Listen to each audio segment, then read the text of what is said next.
ጤናና ሰላም ይስጥልን። ይህ ባና 24 ነው። በ24 ሰዓታት ውስጥ ከነበሩ ፍጻሜዎች የዜና ክፍላችን የመረጣቸው ዘገባዎችን ወደ እናንተ እናደርሳለን።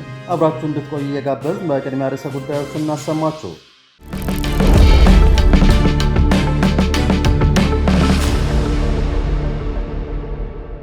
ጠቅላይ ሚኒስትር አብይ አህመድ 7ኛው የቲዲኤፍ አርሚ ስጋት ሆኖባቸዋል ተባለ።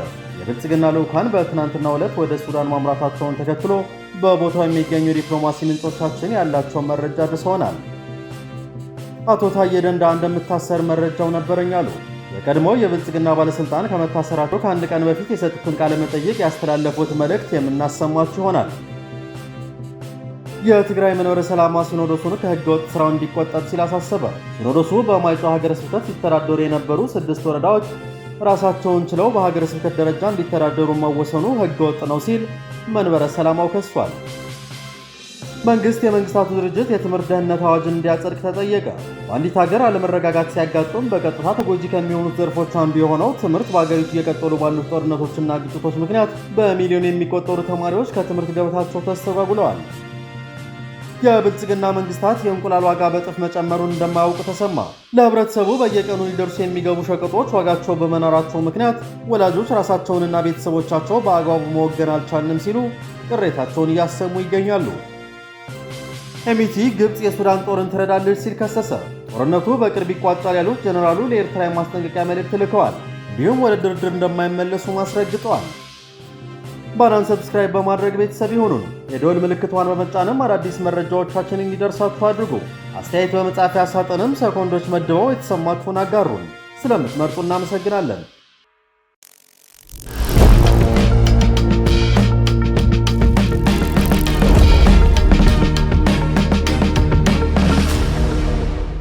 ጠቅላይ ሚኒስትር አብይ አህመድ 7ኛው የቲዲኤፍ አርሚ ስጋት ሆኖባቸዋል ተባለ። የብልጽግና ልዑካን በትናንትናው ዕለት ወደ ሱዳን ማምራታቸውን ተከትሎ በቦታው የሚገኙ የዲፕሎማሲ ምንጮቻችን ያላቸው መረጃ አድርሰውናል። ጠቅላይ ሚኒስትር አብይ አህመድ ከኤርትራና ግብፅ ያላቸውን ፍጥጫ ተከትሎ ሱዳንም በእነሱ ጎራ እንዳትሰለፍ ሬድዋን ሁሴንና ጌታቸው ረዳን ልከውባታል። ይህ ልዑክ በትናንትናው ዕለት በጎረቤት ሀገር ሱዳን መግባቱን ተከትሎ የአልቡርሃን ጦር የጠቅላይ ሚኒስትሩ ምልጃ መቀበሉንም ዘግበዋል።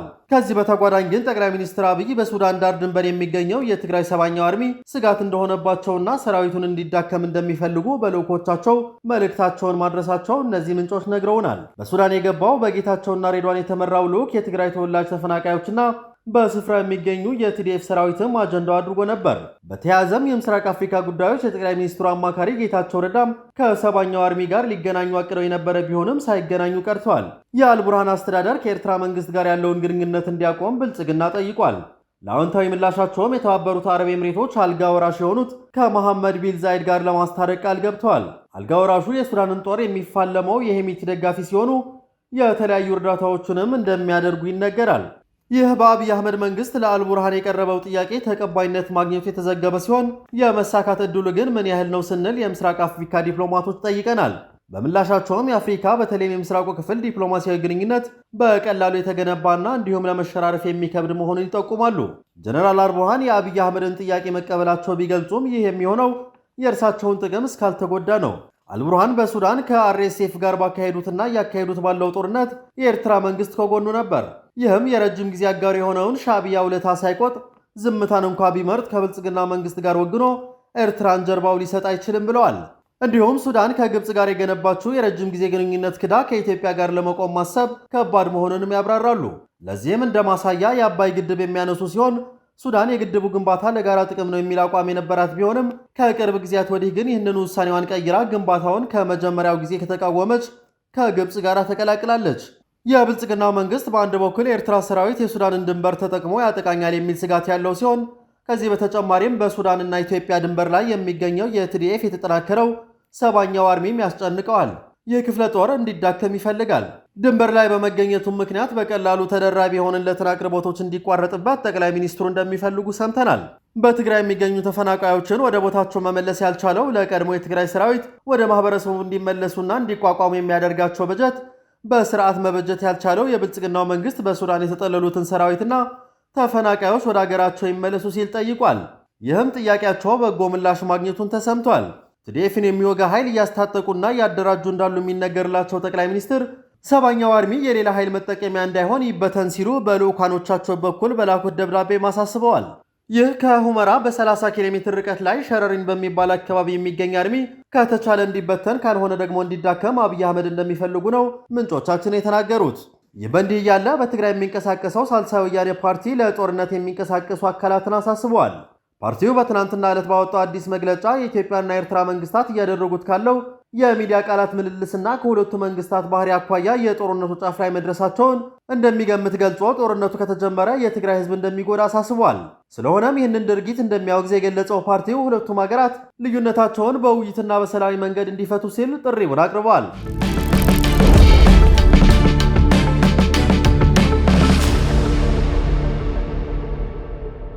አቶ ታዬ ደንደዓ እንደምታሰር መረጃው ነበረኝ አሉ። የቀድሞ የፌዴራል መንግስት ከፍተኛ ባለስልጣን የነበሩት አቶ ታዬ ደንደዓ ሰኞ ከሰዓት በኋላ በፖሊስ ቁጥጥር ስር ውለዋል። ከስልጣናቸው ተነስተው ለረጅም ጊዜ በእስር ላይ ከቆዩ በኋላ በዋስትና ተለቀው ጉዳያቸውን ከውጭ ሲከታተሉ የነበሩት አቶ ታዬ በቁጥጥር ስር ከመዋላቸው በፊት በቀጠሯቸው መሰረት ፍርድ ቤት ቀርበው ነበር። አቶ ታዬ ግንቦት 25 2017 ዓ.ም ጠዋት በነበራቸው የፍርድ ቤት ውሎ ነፃ የተባሉባቸው ሁለት ክሶች በድጋሚ እንዲታዩ የተወሰነ ሲሆን ከችሎት መልስ ከሰዓት በኋላ እንደታሰሩና የት እንዳሉ እንደማይታወቅ ቤተሰቦቻቸው ገልጸዋል። የቀድሞው የሰላም ሚኒስትር ዴኤታ የጨፌ ኦሮሚያ ምክር ቤት አባል የነበሩት አቶ ታዬ ደንደዓ ባለፈው ህዳር ከእስር ከተለቀቁ በኋላ ጉዳያቸውን በፍርድ ቤት ሲከታተሉ ቆይተዋል። ባለቤታቸው ለቢቢሲ እንደተናገሩት ወደ መኖሪያ ቤታቸው የመጡት የመንግስት የጸጥታ ኃይሎች በር አንኳኩተው አቶ ታዬ ለጥያቄ በፌዴራል ፖሊስ እንደሚፈለጉ በመግለጽ ወስዷቸዋል። ከጸጥታ ኃይሎች ውስጥ የታጠቁ እንደነበሩ የጠቀሱት ባለቤታቸው ወደ ቤት በመግባት አቶ ታዬን ይዘው እንደወጡና በዚህ ጊዜም የጨፌ አባል መሆናቸውንና የህዝብ ተወካይ መሆናቸውንም በተደጋጋሚ ሲናገሩ ነበር ብለዋል። ከ10 በላይ የሚሆኑ የፖሊስ አባላት አቶ ታዬን ለመያዝ ታዘው መምጣታቸውን እንደተናገሩና ተወሰዱ ወደ ተባሉበት መሃል አዲስ አበባ ወደሚገኘው የፌዴራል ፖሊስ ጽሕፈት ቤት እንደሚሄዱ ቤተሰቦቻቸው ገልጸዋል። ታዬ ደንደዓ ከመታሰራቸው ከአንድ ቀን በፊት ከኢትዮ ፎረም ጋር በነበራቸው ቆይታ አንድ ባለስልጣን ከስልጣኑ ሲነሳ ለ3 ወራት ጥቅማ ጥቅሞቹ እንዲያገኝ የሚደረግ ቢሆንም እሳቸው ግን በታሰሩበት በሶስተኛው ቀን መንግስት አባሯቸው በጓደኞቻቸው እርዳታ እየተደረገላቸው እንደሆነ ገልጸዋል። ከመታሰራቸው በፊት በቁጥጥር ስር ውለዋል የሚለው ወሬ ውሸት መሆኑንና በአዲስ አበባ መሪ 40/60 በሚባል የማህበራዊ ቤቶች አካባቢ እንደሚገኙ ጠቁመው ነበር። ሊታሰሩ እንደሚችል መረጃዎች እየደረሷቸው እንዳሉ የገለጹት የቀድሞ የብልጽግና ከፍተኛ ኃላፊ ቢሆንም ለማስፈራራትም ሊሆን ስለሚችል በጥንቃቄ መያዝ እንደመረጡ ተናግረዋል። ዛሬ ማታ መጥተው ሊወስዱኝ ይችላሉ የሚሉ መረጃዎች ይደርሷቸው እንደነበር ከመታሰራቸው ከአንድ ቀን በፊት በሰጡት ቃለ መጠይቅ አረጋግጠዋል። የሚፈራ ከሆነ ይሽሽ፣ ሲሸሽ ደግሞ ተከታተሉት እና በዚህ መንገድ ተብሎ ተዘጋጅቶ ሊሆን ይችላል ነው ማለት አትችልም። እንደ አንድ ምክንያታዊ ሰው በዚህ ደረጃ ግን መረጃ አለ ማለት ነው። ታዬ ደንደዓ ሰላማዊ ትግሌን በአገሬ ውስጥ ሆኜ ይቀጥላሉ ያሉ ሲሆን ዋጋ የሚያስከፍለኝም ቢሆን የትኛውም ዋጋ ለመክፈል ዝግጁ ነኝ ሲሉም በቃለ መጠይቅ ተሰምተዋል።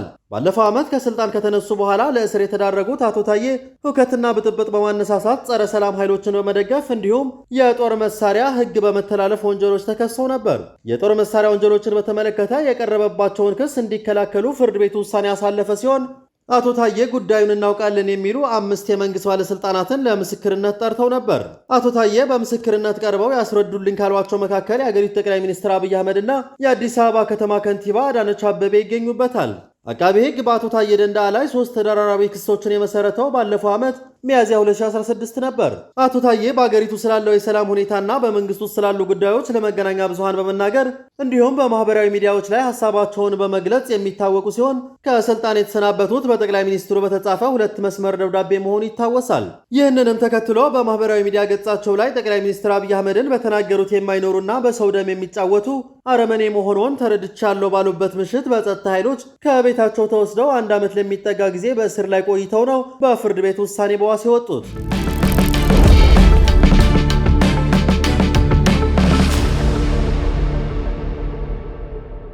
የትግራይ መንበረ ሰላማ ሲኖዶሱን ከህገወጥ ስራው እንዲቆጠብ ሲል አሳሰበ። ሲኖዶሱ በማይጨው ሀገረ ስብከት ሲተዳደሩ የነበሩ 6 ወረዳዎች ራሳቸውን ችለው በሀገረ ስብከት ደረጃ እንዲተዳደሩ መወሰኑን ህገወጥ ነው ሲል ከሷል። የኢትዮጵያ ኦርቶዶክስ ተዋሕዶ ቤተክርስቲያን ሲኖዶስ በትግራይ ክልል ደቡባዊ ዞን የማይጨው ሀገረ ስብከት ሲተዳደሩ የነበሩ 6 ወረዳዎች በልዩ አደረጃጀት ራሳቸውን ችለው አንድ ሀገረ ስብከት ሆነው እንዲተዳደሩ ማድረጉ መንበረ ሰላማው ተቃውመዋል። የኢትዮጵያ ኦርቶዶክስ ተዋሕዶ ቤተክርስቲያን ቅዱስ ሲኖዶስ ከግንቦት 6 እስከ 20 2017 ባካሄደው ጉባኤ በደቡባዊ የትግራይ ዞን የሚተዳደሩ 6 ወረዳዎች ማለትም የአላማጣ፣ የኮረም፣ ኦፍላ፣ ዛታና ጨርጨር ከተሞች ራሳቸውን ችለው ሀገረ ስብከት እንዲቋቋምላቸው ውሳኔ ማስተላለፉ ተገቢ አይደለም ሲል ግንቦት 24 ቀን 2017 የትግራይ ኦርቶዶክስ ተዋሕዶ ቤተክርስቲያን መንበረ ሰላማ ከሳቴ ብርሃን ባወጣው መግለጫ አስጠንቅቋል።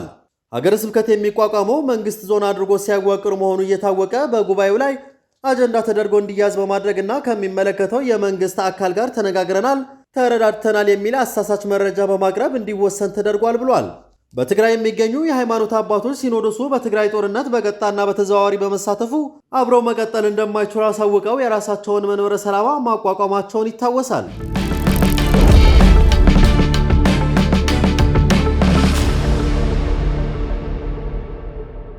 መንግስት የመንግስታቱ ድርጅት የትምህርት ደህንነት አዋጅን እንዲያጸድቅ ተጠየቀ።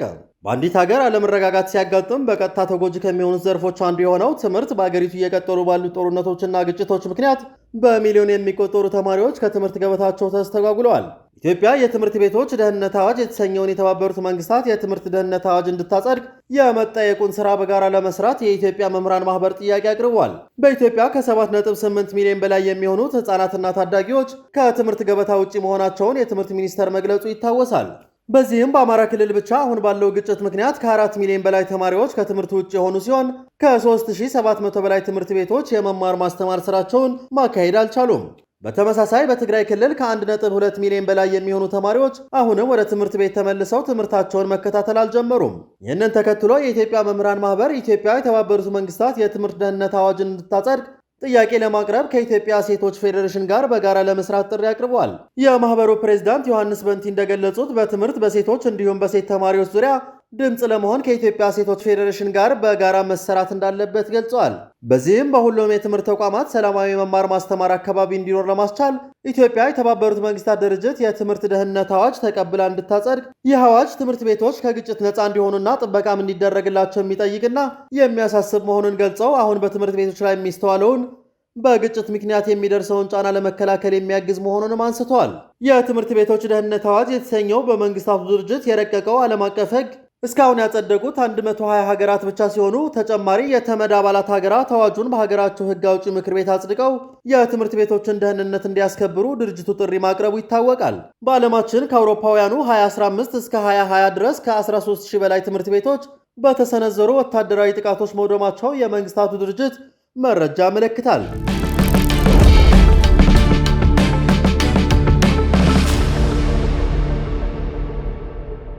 የብልጽግና መንግስታት የእንቁላል ዋጋ በጥፍ መጨመሩን እንደማያውቁ ተሰማ። ለህብረተሰቡ በየቀኑ ሊደርሱ የሚገቡ ሸቀጦች ዋጋቸው በመናራቸው ምክንያት ወላጆች ራሳቸውንና ቤተሰቦቻቸው በአግባቡ መወገን አልቻልንም አሉ። ወይዘሮ የሸዋጌጥ አድማሱ ነዋሪነታቸው ኮዬ ፈጬ ነው። የ6ና የ3 ዓመት ዕድሜ ያላቸው የሁለት ልጆች እናት ናቸው። እሳቸው እንደሚናገሩት ከዚህ ቀደም በሳምንት 2ም ሆነ 3 ቀናት እንቁላል እየገዙ ልጆቻቸውን ይመግቡ ነበር። አብዛኛውን ጊዜ ለልጆቼ ቁርስ የማዘጋጀው እንቁላል ነበር። ከሌሎች አስቤዛዎቼ በተለየ የጎላ ጭማሪና የተጋነነ ዋጋ ልዩነት ያልታየበት ምግብ ቢኖር እንቁላል ነበር የሚሉት ወይዘሮ የሸዋጌጥ አሁን ላይ የአንድ እንቁላል ዋጋ እስከ 23 ብር በመሸጥ ላይ በመሆኑ ገዝቶ ለመጠቀም እንዳቃታቸው ገልጸዋል። ከ8 እስከ 12 ብር ሲሸጥ የነበረው እንቁላል በአንዴ ዋጋው በእጥፍ የመጨመሩ ምክንያት እንዳልገባቸውና አሁን ላይ እንቁላል ገዝቶ ልጆቻችን መመገብ እንደ ቅንጦት እየተቆጠረ መሆኑንም አክለዋል። በዋጋ መወደድ ምክንያት ለልጆቼ ቁርስ እንቁላል የማዘጋጀው አልፎ አልፎ ሆኗል። በ100 ብር 4 እንቁላል ገዝቶ ቤት ለመግባትም አቅሜ አልፈቀደም የሚሉ ወይዘሮዋ የሚያገኙት ወርሃዊ ደሞዝና በየዕለቱ እያሻቀበ የሚሄደው የዋጋ ንረት ሊመጣጠንላቸው እንዳልቻለና ኑሮ በእጅጉ እየፈተናቸው መሆኑንም አስታውቀዋል። በመንግስት ሰራተኛ ደሞዝ ለልጆቼ የተመጣጠነ ምግብ ለማቅረብ ተቸግሬያለሁ ያሉት የሸዋጌጥ የስጋና የእንቁላል ምርቶች፣ አትክልትና ፍራፍሬዎች እንዲሁም ወተትና የወተት ተዋጽኦ ከዕለት ተዕለት ዋጋቸው የማይቀመስ እየሆነ በመምጣቱ ቤት ውስጥ ከዚህ ቀደም ጠረጴዛቸው ላይ ይቀርቡ የነበሩ ምግቦች ከዕለት ተዕለት እየቀነሱ መምጣታቸውን ያክላሉ። የሥነ ምግብ ባለሙያዎች ልጆች የተመጣጠነ ምግብ ማግኘት አለባቸው ይላሉ። ለሰውነትና ለአእምሮ እድገት እንዲሁም ለጤንነታቸው የተመጣጠነ ምግብ መመገብ ያለባቸው መሆኑን ያስተምራሉ። መቀንጨርንም ለመከላከል የተመጣጠነ ምግብ አስፈላጊ መሆኑን ይነግሩናል። ይጠቅማልም። ነገር ግን እነዚህ ምግቦች ገዝቶ ለማቅረብ የአቅም ውስንነት እኔና ሌሎችንም ጥቂት የማይባሉ የማህበረሰብ ክፍሎች እየገደበ ይገኛል ይላሉ። መንግስት የሌማት ትሩፋት በሚል በጀመረው ፕሮግራም የግብርናና እንደ ዶሮና እንቁላል ያሉ ምርቶች በብዛት ወደ ገበያ እየቀረቡ የሚገኝ መሆኑ ቢነገርም የሚሰማውም በተግባር የሚታየውም ግን የተራራቀ መሆኑን፣ ለዚህም የእንቁላል ዋጋን ጨምሮ ሌሎች የአስቤዛ ምርቶች የሚሸጡበትን ዋጋ መመልከት ብቻ በቂ እንደሆነም ይገልጻሉ። የትረስት አግሮ ኮንሳልቲንግ እና ፋርሚንግ መስራችና ምክትል ስራ አስኪያጅ አቡኑ እንዳርጌ እንደተናገሩት ከዶሮ አርቢዎች በተለየ የእንቁላል ዋጋን ከፍና ዝቅ የሚያደርጉ ህገወጥ ደላሎች ናቸው ሲሉ ይወነጅላሉ። እነዚህ አካላት መነሻቸው መርካቶ እንደሆነና ለአርቢውና ለአከፋፋዮች ተመሳሳይ ዋጋ በመስጠት ወጥ የሆነ ዋጋ እንዳይኖር እየሰሩም ይገኛሉ። ሁለተኛውም ምክንያት የማምረቻ ዋጋን አለማወቅ ነው። ይህም ማለት አንድ እንቁላል ጣይ ዶሮ እንቁላል ለመጣል የመኖ፣ የመብራት፣ የውሃ፣ የቤት ኪራይ፣ የሰራተኛ፣ የመኖሪያ፣ የቫይታሚን ክትባትና ሌሎች ወጪ ወጥቶባት የምትሰጠው እንቁላል በዋጋ ደረጃ ምን ያህል መሆን ይኖርበታል የሚለው ተሰልቶ አለመታወቅ ነው ሲሉ ገልጸዋል። እንደ አቡኑ ከፍተኛ የመንግስት ኃላፊዎች ስለ እንቁላል ትክክለኛ መረጃ ስለማይደርሳቸው እንቁላል ከ10 ብር በታች እንደሚሸጥ ይናገራሉ። በሌማት ትሩፋት አማካይነትም እንቁላል እየተመረተ ነው ይባላል። በሸገር ሲቲ አካባቢዎች በሺዎች የሚቆጠሩ ለእንቁላል ምርት ተብለው ሼዶች ተገንብተዋል። በእርግጥም በእነዚህ ሼዶች ውስጥ እንቁላሎች አሉ ወይ ብሎ መጠየቅም ተገቢ ነው ያሉ ሲሆን ባለስልጣናቱ የአገሪቱ ገበያ ምን እንደሚመስል እንደማያውቁ ተናግረዋል። አንድ እንቁላል ለማምረት የማምረቻ ዋጋ ቢሰላ ከ8 እስከ 9 ብር እንደሆነ፣ በዚህ መሰረት ሲታይ አንድ እንቁላል ገበያ ላይ ከ9 ብር እስከ 15 ብር መሸጥ እንደነበረበት፣ ይህ ባለመሆኑ በተለይ ከአንድ ወር ወዲህ በእንቁላል ላይ የታየው የዋጋ ጭማሬ አገባብ አይደለም ይላሉ። መንግስት ከዶሮ አርቢዎች ጋር በመነጋገርና የማምረቻ ዋጋ በማውጣት በእንቁላል ዋጋ ላይ ተመን ማስቀመጥ እንደሚጠበቅበትም አሳስበዋል።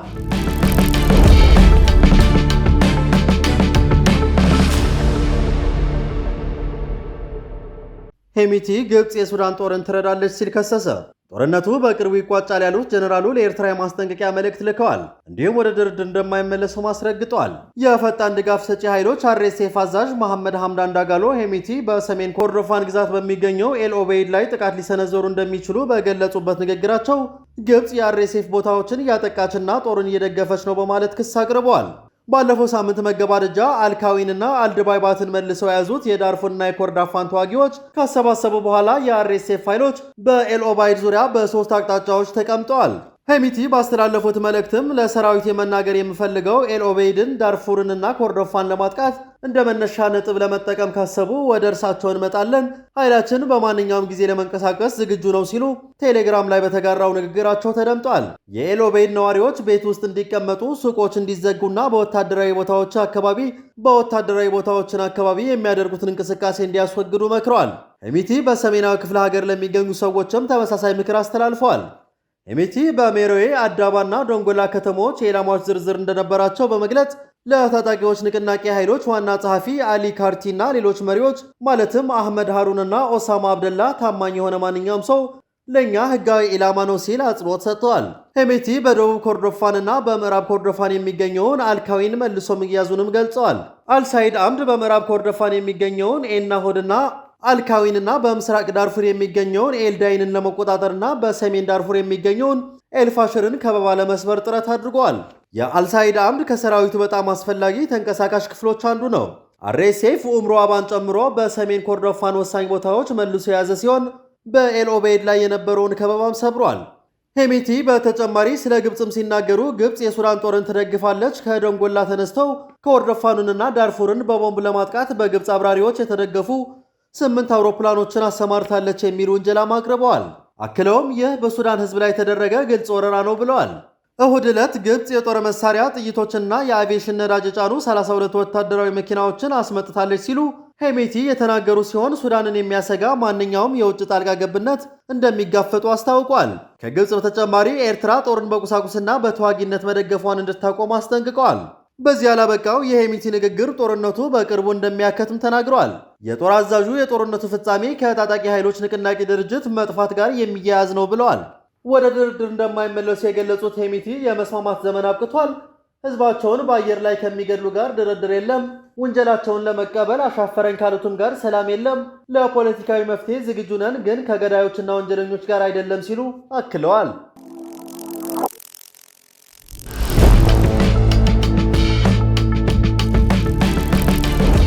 ባና ሚዲያን እያደመጣችሁ ስለቆያችሁ ከልብ እናመሰግናለን።